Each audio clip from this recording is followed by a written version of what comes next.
things, let me introduce Amanda Gorman, our nation's first ever National Poet Laureate.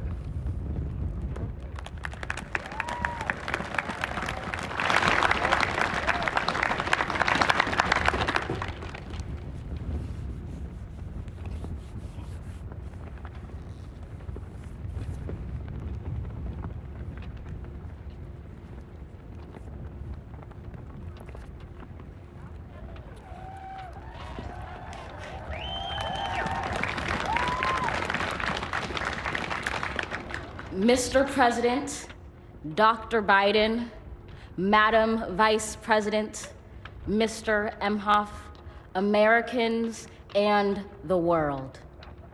When day comes, we ask ourselves, where can we find light in this never-ending shade?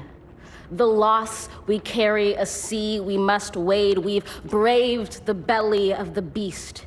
We've learned that quiet isn't always peace, and the norms and notions of what just isn't always just is.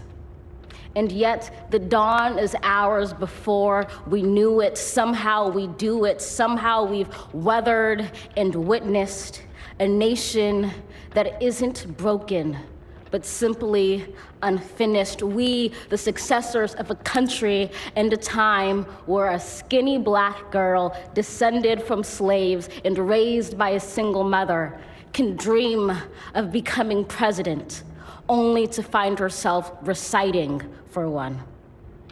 And yes, we are far from polished, far from pristine, but that doesn't mean we are striving to form a union that is perfect.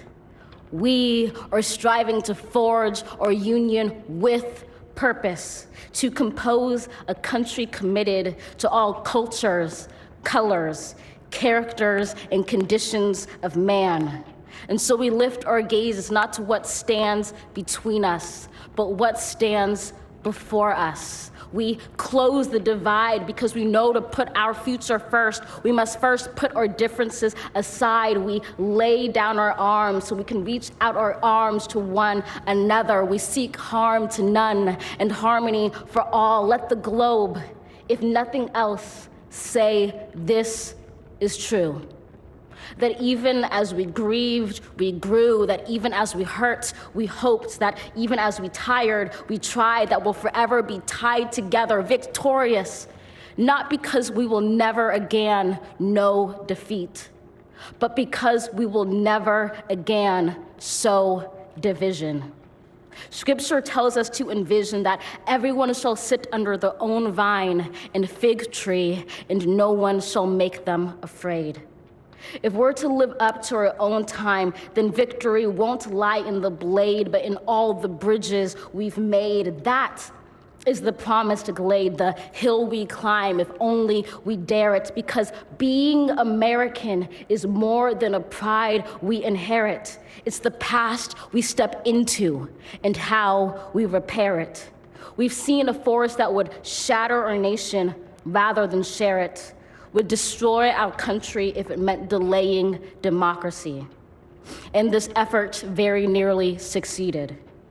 But while democracy can be periodically delayed, it can never be permanently defeated.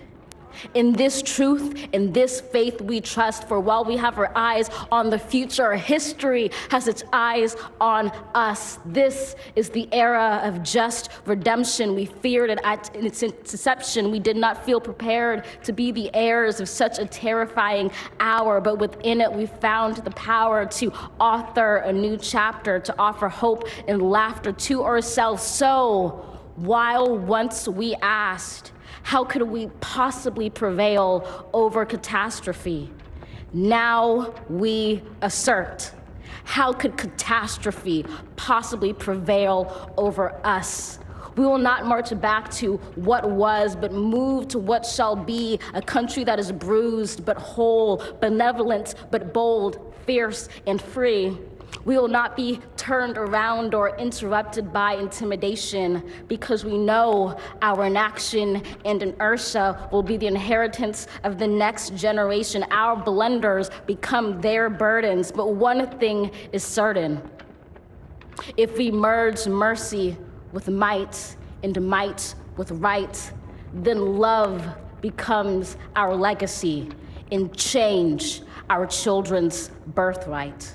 So let us leave behind a country better than the one we were left. With every breath from my bronze-pounded chest, we will raise this wounded world into a wondrous one. We will rise from the gold-limbed hills of the West. We will rise from the wind-swept Northeast, where our forefathers first realized revolution. We will rise from the lake-rimmed cities of the Midwestern states. We will rise from the sun-baked South. We will rebuild, reconcile, and recover in every known nook of our nation, in every corner called our country. Our people, diverse and beautiful, will emerge battered and beautiful. When day comes, we step out of the shade of flame and unafraid. The new dawn blooms as we free it. For there is always light if only we're brave enough to see it, if only we're brave enough to be it. Wow. How's that for a national debut?